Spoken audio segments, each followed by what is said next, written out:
Hey guys, what's going on? Paul here, and yet again my camera has just kicked off there, but I'll fix that in a minute when All In is introducing himself. So it's great to have AllInCrypto here with me today for the live stream. Paddy unfortunately can't make it this week, but All In, great to have you back here again.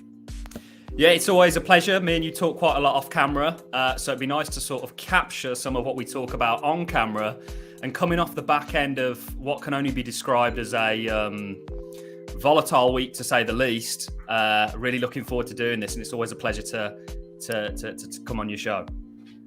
Yeah, look, it's great to have you here, and even if you can't see me on the camera, I am still here. I'm going to try and kick it off again when we get into the topics here, but I'm sure most people are familiar with yourself. Can you give the 30-second intro for those that aren't? I will leave a link to your channel down below, and then we'll get into the different topics today. Yeah, of course. So I go by AllInCrypto online. I've been in the crypto space as an investor since 2017, but originally got introduced to the crypto space back in the Silk Road days, and really have fallen in love with it ever since. You know, the longer I spend in the crypto space, the more I kind of understand blockchain, what it's trying to do from a sort of fundamental point of view, and also see a massive opportunity from an investment point of view, which is a whole separate thing. I understand that some people get a little bit upset when you talk about investing in this space, but I don't think it's any different to speculating on something like Amazon or Apple, or prior to that, you know, Ford Motoring, or any kind of technological revolution, and looking to capitalize off it, shaping the world we're moving towards. So it's a brief introduction to myself. We make content on YouTube, and if anyone wants to check us out, I'm sure Paul will provide the links. Yeah, link to your channel is in the description down below the video. Welcome, Kyle, Warren. Good to have you with us. Anyone coming in, please do share the video out, drop questions throughout it. We have a few topics I want to cover, get information here, and we'll try and pull in any of the questions as we go too. Welcome, Cardano Feed. Anyone over on Twitter, great profile to follow on Twitter for all the latest on Cardano. So we'll start out like myself and Paddy usually started out looking at the TVL. We've seen some changes in that, and I'll just bring up my screen here. So over the last week, what we can see is there's Tap Tools, that one's next. TVL, if you follow weekly, you can see fairly big dip over the last week, down to $139 million now for TVL on Cardano. But if we look at it in terms of ADA, actually this was already, so this is the USD one. You can see the big dip down to what happened with the SEC and the markets crashing. I've covered that in a few videos, but we're going to get into that later in this one. If we look at it in terms of ADA, you can see that this week we have set a new high for TVL on Cardano. So 507 million ADA now locked in DeFi on Cardano. And if we include staking in that, now it doesn't include ADA staking, it just includes staking that the individual dApps on Cardano provide. You can see that that now is up over 600 million ADA. And Surash over on Twitter has a really good post here where you can see he compared the different layer 1 protocols. You can see Binance Chain, and this was all looking at their native token for TVL. You can see Binance Chain has continually went down. Even Ethereum, in terms of ETH locked in DeFi, is on the way down. And I think that does, you might know this one, that does include Lido, does it? The TVL for Ethereum? I don't think so. I think Lido is separate. Okay. So, yeah. Isn't it interesting, this kind of hare and tortoise approach that, that Cardano's really adopted? You're seeing that pay off in so many ways, and actually TVL in regards to DeFi in the native token is really one. You're seeing quite a clear uptick in demand for DeFi on Cardano. We're amongst the sort of ADA holders, and that's obviously drastically different to what we're seeing in Ethereum, Solana, Avalanche, and of course Binance Smart Chain. So it's really encouraging to see. Yeah, definitely good to see it up in terms of ADA. And look, once we get into a better market, we should see highs in terms of USD, in my own opinion. Never financial advice here on the channel. Always have to throw that in somewhere. Of course. So individual protocols, we won't go through the individual ones now. I do that in lots of other videos. We'll take a look at Tap Tools to see how things look this week. So meme coins still hanging around. SNEC has had some fairly big pullbacks this week, but seems to be getting buying pressure at the minute, pushing it back up. The top 10 is changing. The top doesn't change too much. AGIX, World Mobile, in terms of the last 7 days, these prices are all against ADA.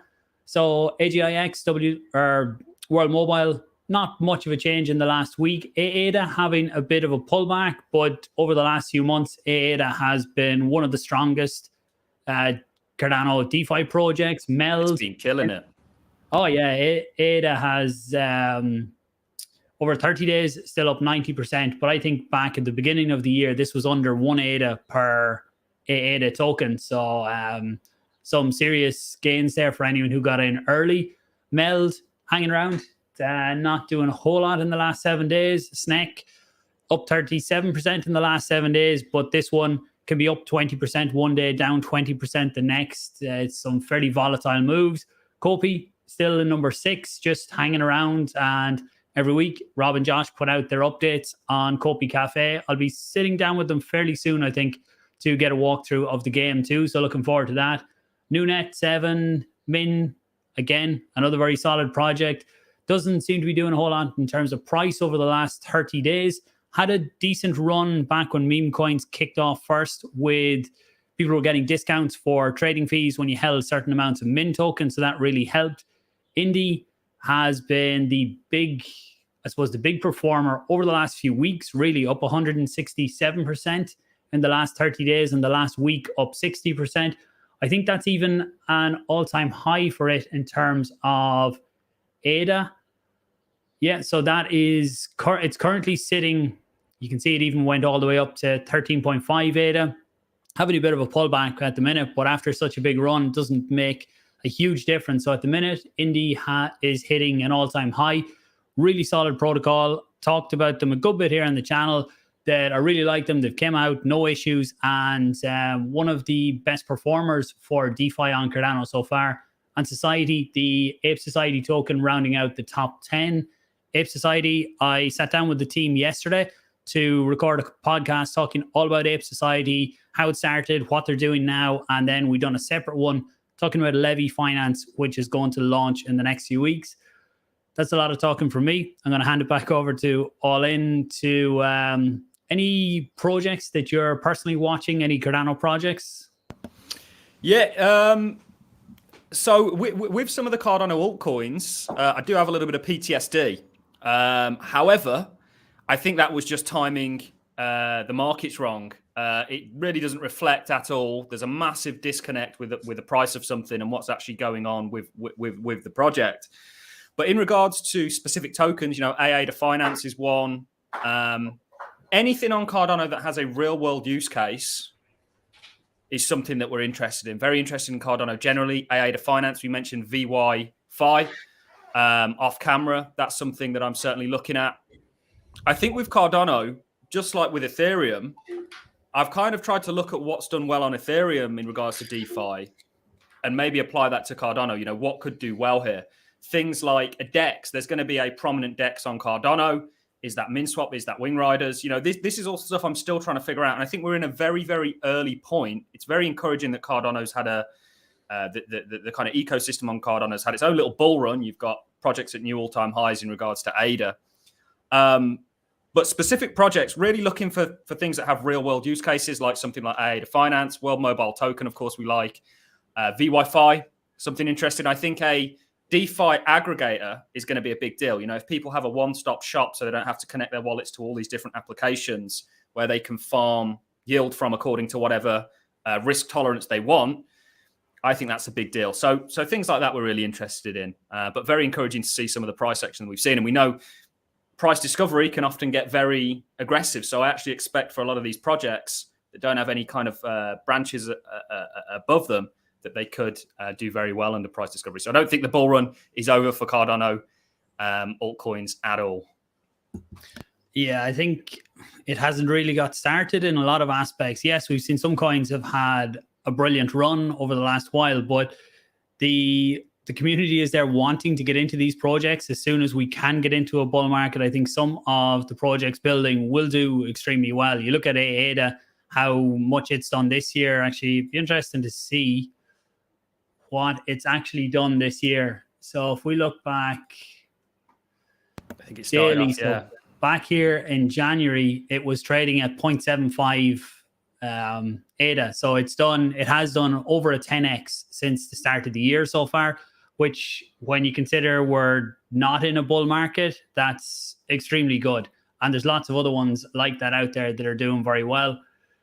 But before we get into, we're going to talk about the SEC and Cardano and the wider implications that this has. But outside of Cardano, what types of projects are you looking at the minute for people who might be just in the Cardano space? Is there any outside that you think are worth looking at? So anybody that's just specifically in the Cardano space, it's something that I'd absolutely applaud is that people go and look at other projects, other ecosystems. One thing that we've been very vocal on is Polkadot. We're a massive fan of Polkadot. We think they have, as far as innovation goes, they're doing some extremely innovative things. The interesting thing with Cardano is Cardano actually, even though it's often been sort of termed late to the party, I think was very early in terms of philosophy behind it. You know, we really see Cardano emerging as like the security chain for people to build layer 2 side chains on top of and be able to solve all these weird and wonderful use cases with. Polkadot's somewhat similar to that in regards to their relay chain that people can deploy parachains on top of. So Polkadot's a really interesting ecosystem for me. Right now, specifically, it's all about real world use cases. I think one thing that we've sort of shifted to at the moment is payments. So I've never typically been a massive fan of, or I wouldn't say I'm not a massive fan of XRP, but I've never been particularly overly interested in it.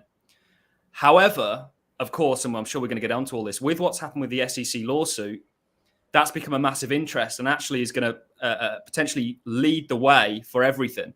You know, there's lots of, in somewhere like the United States, I don't think you're going to have crypto that exists outside of regulations. I'm not sure. What do you think about that? Of course, it can exist, but I don't think it's really going to be mass adopted without being regulated. Yeah, I think we definitely need regulation to come in. It's the approach, in my opinion, is completely wrong at the minute, and what they're trying to do. Like we talked about, we don't think the SEC knows what they want to do right now. In some ways, they're going to kill innovation if they continue down the path they're going. What we need is people in the crypto space. Charles maybe being one of them, who has spoke out publicly before and spoke at different events in the US talking about crypto. We need people like that to come out and talk about the good aspects or talk about aspects that do need regulation, because look, there are lots of scams within crypto. We do need regulation in certain aspects, but we need it that it doesn't stop innovation. It doesn't stop what crypto can actually do. And if the US keeps going down the path they're going down, it's going to hurt all of crypto short term, but long term, I think crypto will succeed, will not die away, but the US will be left behind. You look at the likes of Coinbase now, who are looking at maybe relocating outside the US, and there's lots of other companies like that that are maybe early builders, but thinking maybe the US isn't the right place to build right now. Yeah, the US definitely isn't the right place to build. We had a congressional hearing yesterday. I'm sure we'll get into all this a little bit later on. And the Congress men and women were massively in favor of the crypto space and massively against what's happening with Gensler and the SEC and what they're trying to do. But in terms of specific areas, of course, we like Polkadot, we like Cardano, we like lots of different ecosystems that are solving real issues. We mention XRP there because I think it's a lot more applicable to everything right now. And payments is a massive use case. I don't know if you've looked into Chainlink and what they're doing with CCIP. Haven't looked at them lately. I owned Chainlink back in 2017, the last bull run, and even after that, but I haven't kept up with exactly what they're doing lately. So they're doing something called CCIP, which is going to basically could become a standard for interoperability. I absolutely encourage anybody to go and check CCIP out. What I'm to really simplify the question and not get into loads of different avenues. What I'm really interested in regards to the crypto space right now is real world problems that get solved. And this is where we're spending a lot of time at the minute, really looking and trying to figure out, okay, where's their real world implementation? You had a project on Polkadot, for example, a parachain that partnered with Deloitte, the largest accounting firm, to help work on IDs, identification. Things like this. Chainlink CCIP, Chainlink recently partnered with Swift that has 11,000 banks under its kind of domain. That's interesting. And actually Chainlink, which really brought real world data to the crypto space, is now also going to be bringing real world uses to the crypto space in this kind of interoperable manner. So this is where we're really interested in looking at things. World Mobile, for example, amazing case of a real world use case. This is really what we're interested in moving forwards now for the crypto space. Certainly when the market's at what we think is a low point. But it's very interesting, really, isn't it, what's going on with the SEC and how this is going to affect things. And actually looking at coins that are maybe ahead in terms of compliance might not be such a bad thing. It might be against the whole ethos of decentralization and you know, fighting the man and all this kind of stuff. But if you look at ISO 20022, that's a very important standard that certain cryptos are already compliant with. So we're looking at lots of things, but real world use cases, as always, specifically. Yeah, I think when you're looking at longer term holds, then things that with real world use cases are definitely a good avenue to go. And World Mobile, anyone watching the channel here knows that I'm a big believer in where they're going or what they're doing. So looking forward to what they bring out. Hopefully we see mainnet maybe Q3 and things could really start to kick off for them at that point. And I've taken notes here to look into Chainlink and some of the other bits that you were talking about there. I'm just going to catch up on any comments that I've missed, and then we might jump into the SEC and get your thoughts on that area. I don't think there's that many here. Thoughts on ADA potential in the bull run after it has been labeled as security. Understand it's not proven to be one, nor believe it is. Short term, the ADA price is definitely my opinion, definitely impacted, and the potential of where it can go is definitely impacted by what has happened. It has left anybody coming in new into crypto and looking at it might look at the list, the very long list at this stage that the SEC has listed. I think someone said 60 tokens now at this point, and they look at that as ones to maybe avoid for now. So short term, yes, it does damage, but the real bull run probably doesn't kick off until mid next year, when you look at the halving being sometime April, May, depending on blocks and how we get on between now and then. So by that stage, I would hope to have a lot more clarity on what's going to happen there with the SEC. And my opinion, what's going on with the SEC right now is more aimed at exchanges rather than the individual projects that have been listed as the securities that they were trading. But we might touch on that when we get into it a bit more. What's up with Sunday? The branding on point. Website looks slick. UI is clinky and has bugs. Not great. Sunday started out as the first DEX on Cardano, and I think they knew themselves going into launch they were going to hit a lot of issues. They were the first DApp really to launch at any scale on Cardano and really hit the boundaries of what Cardano could do very quickly in terms of the amount of trades, and it turned lots of people off them back then. The new UI, I do like the new UI. Is it V2 you're using, or are you still using the V1 version? They brought out a new UI there probably about 2 months ago, and for me, it's definitely an improvement on V1. Slightly different to what we see with other DEXs, but I think it is good. I'm making Gensler token. There we go. I wonder. I think there already is a few out there. Yeah, I seen BitBoy got hacked, and there was one being shared out across his profile there 2 or 3 days ago. I think it was Gensler something. I don't know what it actually was, but Copy. Any thoughts? Have you looked at Cornucopias at all, or is it one that's on your radar? Not particularly. Gaming? I think metaverse and gaming is going to be a huge thing. I mean, did you see Apple's launch of their VR headset? Yeah, looks pricey, but looks very cool. This is all coming down the road. anybody that's maybe a fan of like George Orwell and things like this will know that that's probably the road that things are going, and what the metaverse and everything has to do with that, we'll soon see. But I think there's a massive, again, real world use case for things like Kopi and GameFi and all this kind of stuff. I think we're still yet to even see that become a thing. We had a glimpse of it in the prior bull market, but I definitely am very interested in projects like Kopi, metaverse projects. I think they're still really to come into their own. Yeah, I think the cornucopias game as a whole could be very good.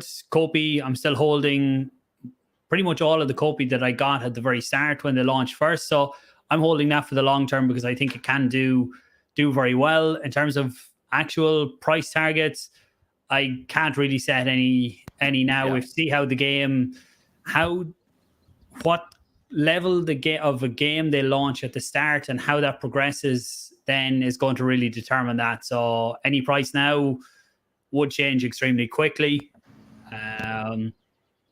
The House hearing was good. So many congressmen are turning against the SEC, but politics are slow maybe.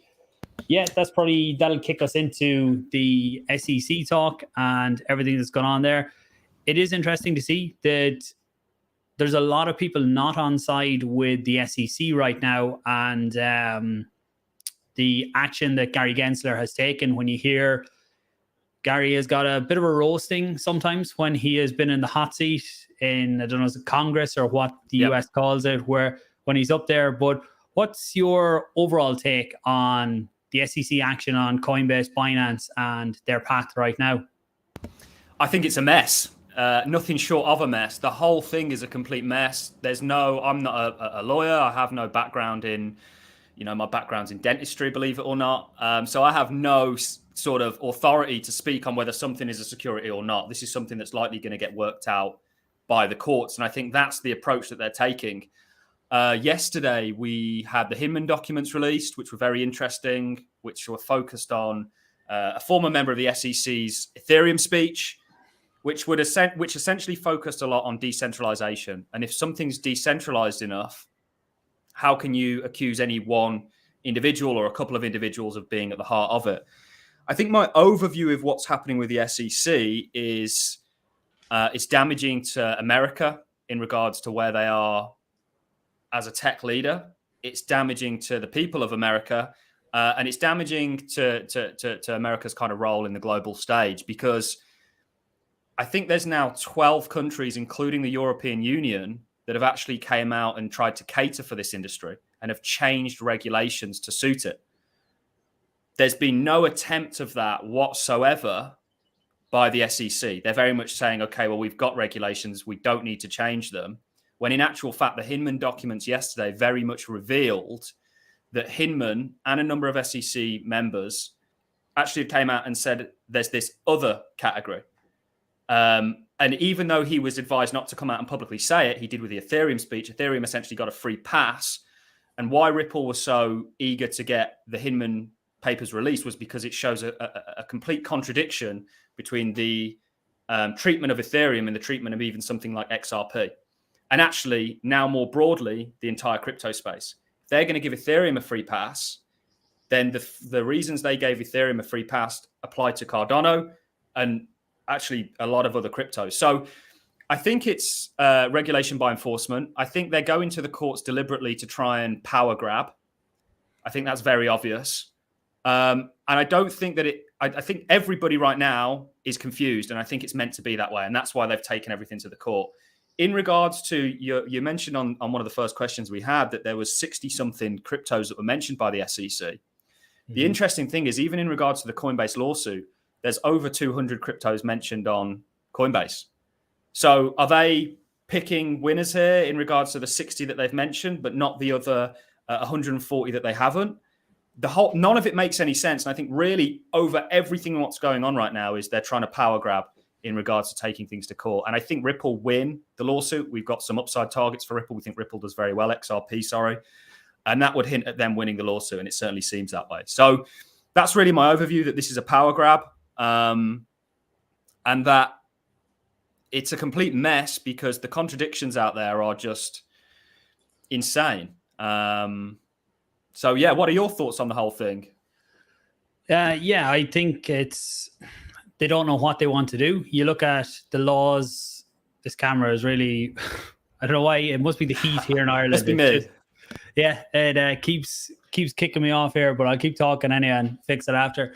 Yeah, I think they don't know what they want to do. The laws, was it 1946? A lot of the laws that they are putting against crypto right now, that's when they were all created. Like at that stage, nobody could imagine at that stage where finance or where crypto could fit into everything. It wasn't even dreamed up at that stage. So I think it's very short-sighted to try and implement the old laws on crypto. And you're probably right. What they're doing is going to the court and letting the courts decide, but there's far better ways to do it. They shouldn't be coming out charging the exchanges with trading securities when there's no laws out there yet that define exactly what securities are in terms of crypto. You'll have people will argue that all cryptocurrencies are securities, everything but Bitcoin is a security.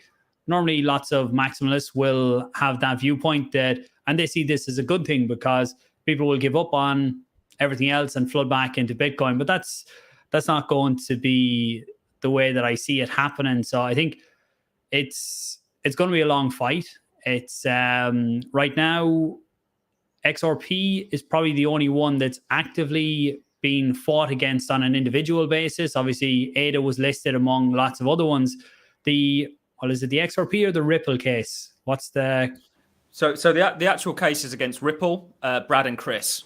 And the case was brought forth against them because they were selling XRP, often to fund their own sort of endeavors. And there was quotes used like Brad used it as his personal bank account to buy things and stuff like that. And they were saying that's a big no-no. You can't do that because you're the centralized party here in everything. The interesting thing was with yesterday's Hinman documents, again, to bring it back to that, was actually Hinman gave, after speaking with Vitalik Buterin, a speech where he gave Ethereum a free pass. He said, we think it's sufficiently decentralized. But what he didn't bring up was actually Vitalik sold at the top of the 2017 bull market 70,000 Ethereum to fund, in his own words, double the runway. So to fund the project. So they're accusing XRP, or Ripple, Brad and Chris. XRP really has nothing to do with the lawsuit, other than it's the token they're accusing to use of something that Ethereum also did. So this is where the contradiction comes. And actually, if you followed the lawsuit so far, the SEC has just tripped themselves up time and time again. And I mean, the Hinman documents, even though I largely think they're probably not the best, they're not necessarily bullish. I wouldn't describe them as bullish for the industry. I'd just describe them as kind of confirming what we already know about the SEC and its shambolic practices towards trying to regulate this industry that they clearly, don't understand, which is interesting considering Gary taught blockchain at MIT. Very strange. He was put there for a reason, I think. Yeah, I never got that. And even in one of his grillings in Congress, they were asking him about cryptos and does he hold any cryptocurrencies? And he said he never owned any cryptocurrency. I find that extremely hard to believe that someone who taught a blockchain course didn't try and buy some Bitcoin, even just to see firsthand how the network works. Even if he doesn't hold or invest into coins, I don't know. It's something that I find hard to believe. Or when he talks so much about algo, he talks in a few different talks about how great algo was and the tech and everything, that he didn't go in and try it out and test it, and he couldn't try it out without actually owning some algo. So do you think Gary owns some crypto, or is he actually completely against it? I don't think he owns any. Whether his family members do, who knows? I think it's in regards to Algorand. He worked with Silvio McCarley, who's a Turing award winner. There's something more than meets the eye here with this whole thing. I'm absolutely certain of it. Whether they're trying to stall for whatever reason, or whether they're trying to get rid of people or companies that aren't US based out of the US, I'm not 100% sure. But I would definitely say Gary's played around with the technology. I don't think he owns any crypto. Somebody had said that he had a huge amount of Bitcoin that he's trying to pump his own bags. Not so convinced of that. Whether his family members or his friends do, and he's acting on their behalf, who knows? But Yeah, I would personally say Gary doesn't own it, but there's something fishy about this whole situation. Certainly as he was at MIT, certainly as he would have met Silvio probably a handful of times and described him as his friend, to then come out and actually in a lawsuit. Algorand, unfortunately, has been hit pretty hard with the lawsuit because they've been mentioned in all of them. The Bittrex one, which was the first sort of hint that Algorand was going to come under fire. And then, of course, the Binance one and now the Coinbase one. So the really interesting thing is he's came out and essentially implied, it was very much, and we could maybe talk about what you think about this, implied that the cryptos mentioned as crypto asset securities were securities, because he then went on to mention in Cardano's case, IOG, the Cardano Foundation, Emergo as these kind of centralized entities behind it. But in Congress, he was asked if Ethereum was a security and he couldn't even give a straight answer on that. So this whole thing is a bloody mess. Yeah, I remember that video actually going around. He was asked a few times about, is Ethereum a security? And he said, I think it's pretty obvious if you look at the laws that are there, what it is. So I don't need to say it. And it's like, well, just say if it's so obvious for him based on the laws, why he wouldn't say it, but he wouldn't commit to it is a security or it isn't. And his hands are kind of tied. I know previously he's made comments that would make it sound like basically everything but Bitcoin was a security, but on that one where he was really pushed on Ethereum, he wasn't willing to give an answer. And just on Algorand, you mentioned it there. What's your overall thoughts on Algorand, or is it one you've looked much into? It's one that from the outside looking at the tech, and especially when John Woods went over to Algorand, actually you interviewed John, so you might have more insights into it. It's one that's always piqued my interest in terms of what they're doing, but price-wise, it just hasn't done anything, and it's one I keep considering picking some up just to have a bag of it, but it seems to keep getting kicked. Oh, it's been beaten. It's been pummeled. It's been absolutely smashed. And I always bring this up with cryptocurrencies. We speculate on them, although we try and keep, we are fundamentalists on the crypto space. First and foremost, we really believe in what blockchain's doing here. And of course, we do speculate on the markets, and because we think there's a real opportunity that comes with all this. With cryptocurrencies generally, I always go back to this famous Jeff Bezos speech where he's talking about the dot-com crash.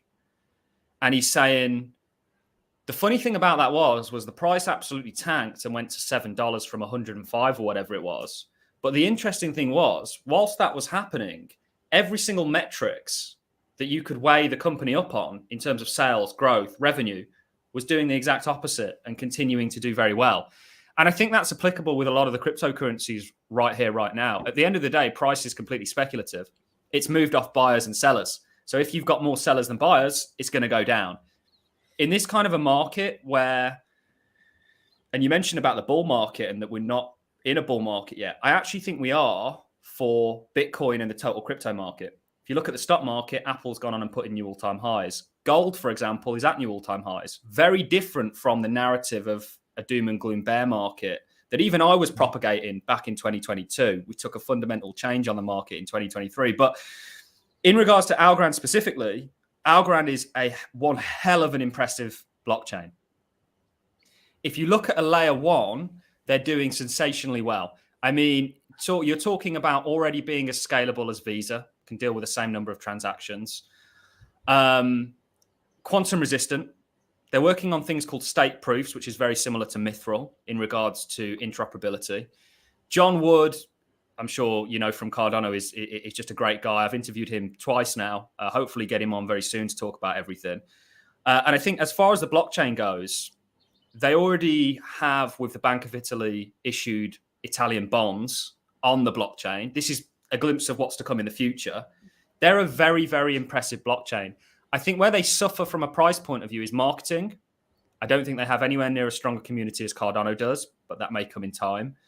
And I think that the price is very separate from maybe how well the blockchain's doing. And it's just a symptom of the markets. And definitely them getting mentioned in all three lawsuits has had a real impact. But I'm very bullish on Algorand long term. I hold Algorand, and it's a project that I'd really like to see do well. And actually, Algorand is a pleasure to use. It's extremely fast, 0.001 sent to use. And I've got a sneaky suspicion that Algorand is going to be an institutional choice. Yeah, I might actually reach out and try and talk to John just before he left Cardano. I was going to try and bring him on to have a chat about what was going on with Cardano. And then when he left, I put it on pause. But it could be a good time to reach out to him and have a chat, because it is something that I'm interested in to see. Non-holder right now, but it's definitely one I keep an eye on to see what's happening. So bringing it back around to Cardano and ADA, how do you see the next few months for ADA in turn after everything that's happened with the SEC? What do you see coming for it? Oh, I mean, we from a price point of view or project point of view, or all in all? Let's go with price first, because that's what lots of people are interested in, and then kind of as a whole for the project. And I might bring up a few tweets from Charles and things like that for as a whole. But price wise first, not to put you completely on the spot. No, not at all. You know, I want to kind of start with this. You know, I learned a big lesson back in 2018, 2019 of making big, bold price predictions. My price prediction for Cardano was always $5 to $7.50. I'm sure everyone remembers that very, very well, right? It's all, you know, certain people will bring up is, oh, you didn't quite get that right.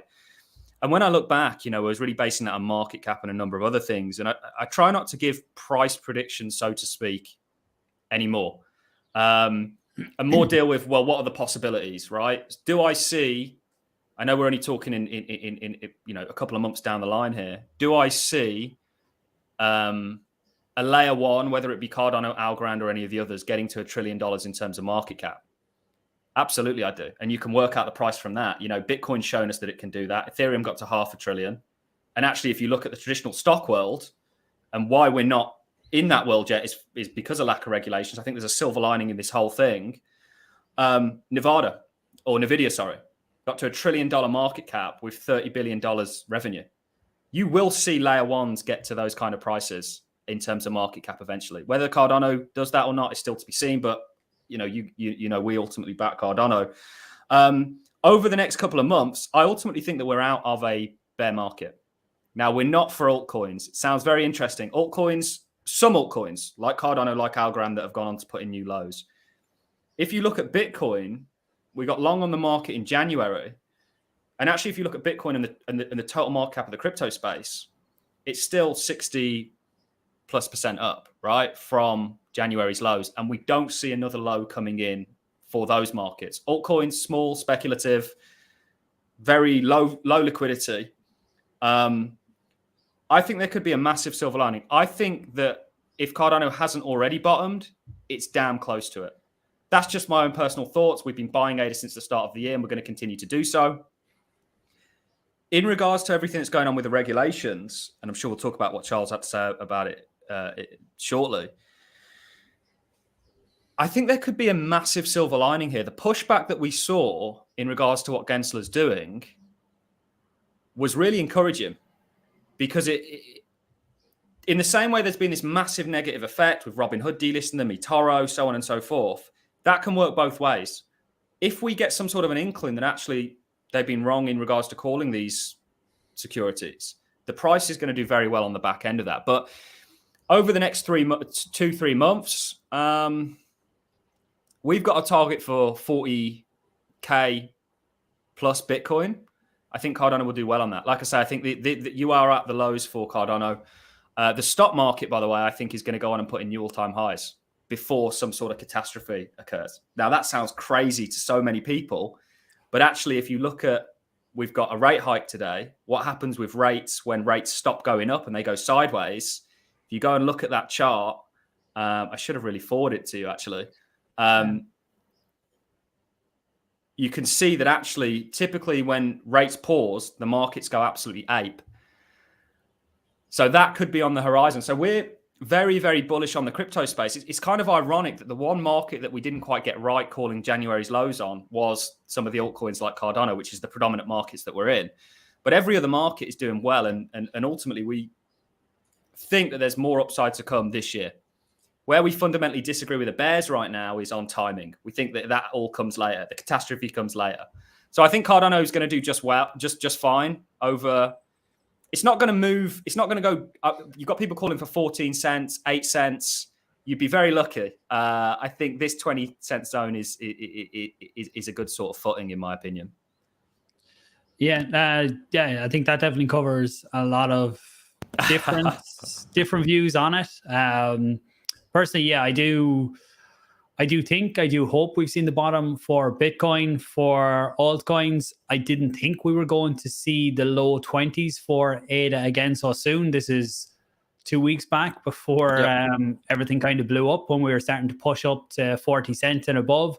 But at this point for me, I'm watching the ADA Bitcoin price a lot. I still have Bitcoin in my portfolio. So for me, I'm now watching the ADA BTC price. And if we start to, I think in terms of that, we can definitely see more lows there. I think Bitcoin will run harder than lots of different altcoins in the next while. People being scared to get into altcoins. Yes, altcoins can run, but what's going on with the SEC will have spooked a decent amount of people out there. So I think for me, I'll be watching the Bitcoin price for altcoins a lot over the next while and seeing, can I start averaging in with the Bitcoin that I'm sitting there to get some better prices into that.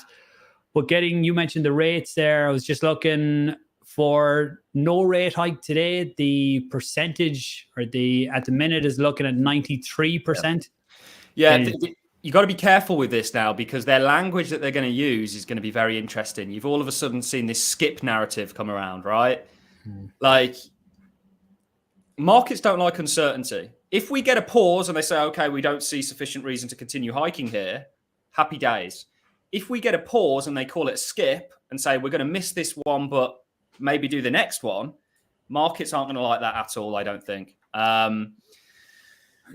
So it's going to be interesting. But if you look at a pause in rates, you typically, is there a way I can maybe send you? You can share your screen if you want, or you can send me something on whatever you want. Yeah. If we keep talking, I can maybe, can I? Yeah, let's not try and push the boat out there. I was going to show you a chart of the S&P with rates whenever they've stopped.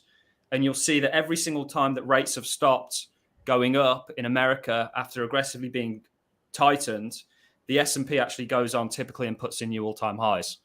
The only exception to that was the 2000s. Check that out for anybody that's looking. This is one big macro reason we have for being long the markets. And I think we've been validated on that as far as the stock market goes. Altcoins, very tricky, small, speculative market that we're, still trying to catch the bottom, which is easier said than done. Yeah, that's for sure. And anyone watching this that isn't following AllInCrypto's channel, you put out a video every day looking at overall crypto. But what I like, it's not just crypto. You take into account like stuff you're mentioning there with the S&P and what happens previously when rates either stop or rise. So there's a lot of good information in them. I'd encourage people to subscribe. The link should be one of the top ones in the description if you check it out after. And when you're down there, don't forget to give this video a like too for anyone that's new, or ask any questions. We'll probably go for another 15 minutes or so if you're good with that. Yeah, absolutely. Yeah, absolutely. Maybe try and set these up a bit more regular too, and we can have it prepared then that you can show some of your charts coming into it. Yep, for sure. No, I'd be more than happy to do that. And anybody who is now going to go and look at so why is the S&P even relevant? The reason our daily market updates have become so focused on not just the crypto space, but the broader economic landscape is because we've had to become in tune with that. Bitcoin and crypto has just kind of been in its own little, and it still is following the 4-year cycle. But there's a lot more clues outside of the crypto space that will dictate where the price is going in terms of what's happening with liquidity generally. We know what's caused this bear market. It's been rate hikes. Rate hikes have been based on inflation. You need to pay attention to all this if you want to kind of figure out what's going on with the markets. But the reason we look at the S&P, and that gives us hope for the crypto markets and Bitcoin, is because of the correlation there. And actually, if you look at Bitcoin divided by the S&P, it looks very good. So there's lots going on, but it's definitely important as a crypto investor to pay attention to everything going on elsewhere, because we're affected by the same thing, and that's money. Yeah, definitely in the flow of money, and when money printers come on, and there's a lot more to to the big macro picture than just what's going on a lot of stuff that we look at day-to-day basis for crypto. It's very, very small in the grand scheme of things, and there's a lot bigger impacts that can kick off have good or bad impacts on the crypto markets. And I suppose the SEC is one massive example of that, what they were able to do to altcoins dropping 20-30% over the last week. Even we got the first kicks from the SEC with the Binance and Coinbase suits, and then thought it was okay. And I think we talked about this before. Then Friday night, I woke up Saturday morning and looked at the app. I was like, shit. It was like, I was expecting things not to be great, but when you look at it, that was when Robinhood delisted. And I think you said over on Binance, a lot of the market providers removed their liquidity. So things just completely tanked overnight. Yeah, but it was definitely spot selling taking place there. More so than liquidations. Liquidations was just a normal day in terms of people playing with the derivatives market. So that was definitely spot selling. You had rumors that a lot of market makers, or a couple of big market makers, actually pulled out of Binance, which would have made the liquidity very thin on the early hours of Saturday morning. And you'd have definitely had funds getting rid of the coins listed through fear of getting regulated. So I didn't expect that. This is one of the amazing things about markets, is they can definitely and will catch you by surprise. I went to bed Friday night relatively comfortable. We actually had a long on Litecoin, believe it or not. And then I woke up to just destruction on Saturday morning, which was interesting. But this is crypto, there's never a dull moment, and it's you've got to be in it to win it. High risk, high reward, I'm afraid. Yeah, exactly. And breaking news, we have Gary Gensler in the comments here. Doesn't agree with something we were saying. Well, I think we've seen what Gary's opinion on things is worth, certainly in regards to the congressional hearing that we saw yesterday. Yeah. So I'm going to bring this one up and get your thoughts on, has Cardano had a plan from the start, or Charles specifically had a plan from the start in terms of what the SEC would look at? We know he definitely does plan ahead. He talks here about the financing. Good word to use rather than the initial sale. The financing was done in Japan. No ADA was sold, only vouchers. Marketing was only in Japanese, priced in yen and Bitcoin. No one from the United States participated. ADA launched then in 2017 as an airdrop 2 years after the voucher sale. The facts might be inconvenient to the SEC, but are facts. I think this and then what happened in the library case will have some precedence on. Part of the library case was that after sales, it was, I think in the courts afterwards, it came out that after sales didn't count as a security that the initial sale would. But I think there's definitely going to be fighting over and back on what that is. And something else just on, as well as the initial sale, we've seen a massive push for governance on Cardano this year, and really trying to push it out that it's the community deciding what happens with the future of Cardano. And then there was this one too, now I think this article has been changed since it was put out first, because Charles wasn't that happy with some of the wording in it, because it was basically about IOG were laying off some of its staff, but it's been reworded now to restructuring to a venture studio model. So it's basically where on high level IOG is ramping down itself, and they're not the ones that will be doing the core development. We've seen other outside of IOG completely. You have DC Spark and lots of other developers, not just developing to dApps on Cardano, but starting to develop to Cardano itself. And what IOG are looking to do now is restructuring into a venture studio where its core is smaller and it has many spin-offs. So some of the spin-offs that we can see are, does it mention them here? So including a wallet division, which is Lace, identity framework, Prism, and Cardano related infrastructure. Also talks about hiring or most of the people who were laid off were executive staff at IOG. And it says that they've hired CEOs for Midnight and RealFi, and they're going to hire their own additional staff, but they will be separate entities to IOG. And longer term, he sees that they will be spinning up 3 to 5 companies per year to start working on individual aspects. So is this something that's been planned from early on, or is this just in response to the SEC, or what's your own thoughts on all of this? I think it was definitely strategic that they launched in Japan. Of course, Cardano originally came out of Japan. It's hard to say that did they foresee all of this coming. They probably definitely foresaw issues down the road. But whether all of this was, I mean, Cardano is pretty on the ball when it comes to foresight and looking down the road and planning things now for later on. But I'm not really sure if they 100% planned everything. I think they may be just rolling with the punches as they come, like many other projects. I don't think I've seen, and we spoke about this off camera, an actual Charles Hoskinson actually address the situation, which could be a very smart move, actually, to be fair on his behalf. We've seen him do it in roundabout terms, but we've not seen him quite hit it head on. And I think the reason maybe for that is if we look at how much the Ripple lawsuit has cost Ripple, it's in the $200 million.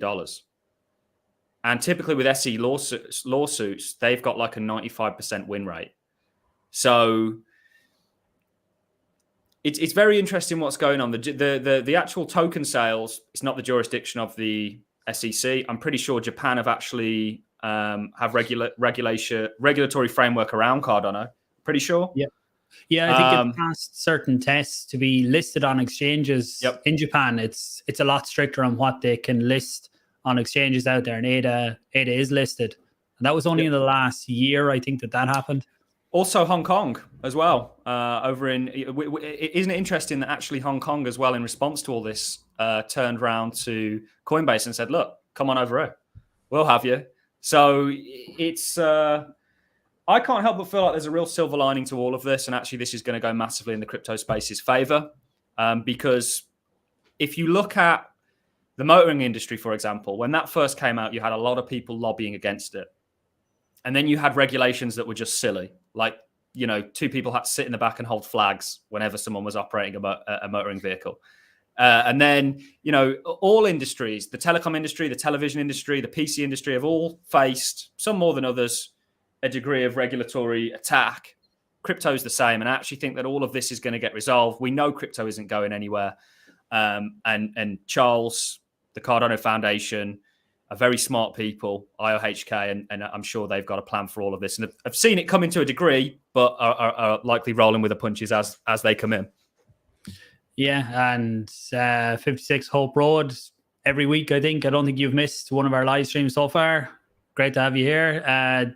Making this point as well about Charles's AMAs. If you've ever watched any of the AMAs, anytime people ask about the ADA price and what's going to happen with it, he goes off on a rant a lot of times about how he doesn't care about the price and he's not here to pump the price for some random people to make money on. So publicly, he's been very vocal about that. Now, what happens outside of that, I don't know, but things like that are good, rather than you look at Tron on the other side, where Justin Sun has time and time again been trying to pump the price of Tron and publicly talked about what he was doing to try and help push the price up. And one thing you didn't mention there was Emergo. Probably we shouldn't even get into Emergo. There's lots to talk about. They were listed in the SEC suit as one of the founders, but I think they're one of the founders. But since then, they haven't done a huge amount. And at the minute, there's lots of talk about what are they going to do for Cardano, and with everything that's going on, potentially they get even quieter rather than trying to jump in at the forefront to really try and do something. Yeah, people want to maybe get out the way of whatever shots are going to be fired, which is understandable. One of the best things, when we've always said this about Bitcoin, was Satoshi and the fact that he disappeared. Yeah. Because who are they going to come after? And Charles, I've never watched a video. It's interesting for somebody who does speculate on the price. I've never seen Charles mention the price and say anything along the lines of you should buy Cardano, you know, even speculate on where he thinks the price is going. To him, that's largely irrelevant. And I understand talking about the price action of certain cryptos in many ways does trivialize what's actually going on here, because there's a whole list of things that are more important than making money, like freedom, like sovereignty. So I totally understand where he's coming from a price point of view. I am just of the opinion that actually there are massive opportunities there's going to be massive losses as well, potentially, with being early in a technology that's going to change the world. But yeah, I think Charles is, hey, one of the reasons I'm such a fan of Cardano is Charles Hoskinson. You know, I think he's a really smart guy that's got lots of things figured out. Yeah, I think Charles he's Marmite for a lot of people. There's people either love him or hate him, and that's the way it goes. That people, when you start to listen to him speak, he's an extremely smart guy and could have conversations in multiple different realms of not just within crypto, but in different aspects of life. I think he's a very smart guy and definitely has a lot planned. I think in time that as he steps back, he said himself that eventually he wants to step back, or even now he's stepping back out of the spotlight. He doesn't want to be the center of what's going on Cardano, and it's the community is there to take up and start driving, and that's what governance does. But we're coming up on the hour. If anyone has any final closing questions, drop them in now and we'll finish up in the next 5 minutes. But any closing thoughts on everything we've kind of went through today, or anything yourself? Yeah, I think people need to stay focused. I think despite all this is just short-term volatility, and what is longer-term part of anything being adopted. You know, why are you in crypto? What do you think it's doing? And I think this is my second bear market that I've been through now. I think that the reason I've been able to get through both of them very well is because the kind of vision of really what's going on here has never left me.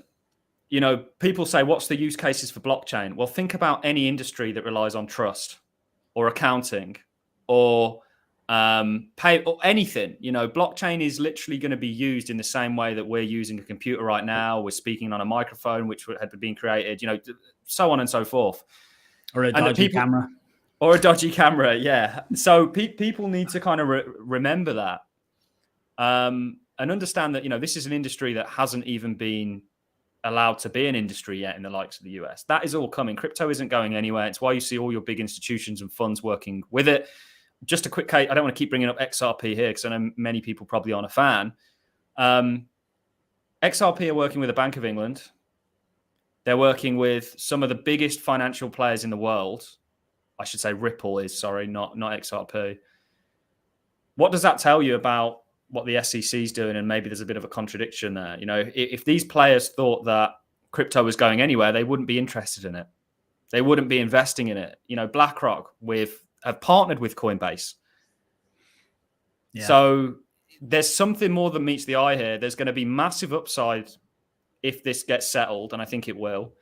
And it's investing when it's raining that's going to allow you to enjoy it when it's sunny outside. So keep faith, you know, understand what's really going on here, fall back on that. Now is the better time than ever to start learning about this technology, playing around with it, and really getting to grips with it, because I think that knowledge is going to serve you very, very well moving forwards. You know, if everyone's going to use blockchain in the future, whether they like it or not, or whether they know it or not, you know, learning about it today, I think is going to serve you very well. So stay positive out there, guys. You know, it's that's the main message. Investing is full of risk, but there's risk to everything in life. Yeah, that's really all I've got. Yeah, definitely. Look, people make money in bull markets, but bear markets is where people can potentially make life-changing money by getting into the right projects. Yes, you can still see downside. Altcoins down 80 to 90% at the minute.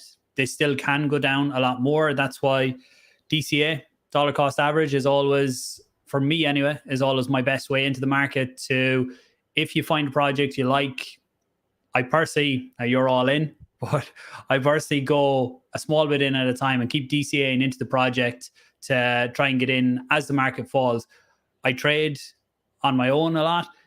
I don't think I have ever went into profit straight away in a trade. It's always DCA into it until I get into a fairly good price that I'm happy with, and that's my own approach.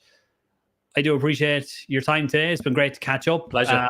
Hopefully people listening in got some value from it, and we'll definitely have to try and make this a more regular thing if you're up for it. And thanks for tuning in, guys. Do appreciate it. And subscribe if you're new. Allin's channel is listed in the description down below, and I'll talk to you next week. Pleasure. Thank you very much, Paddy. Always a pleasure. Or Cheers, Paul, man. sorry. It's good. Paddy will be here the next time then. He just couldn't make it today. Pleasure.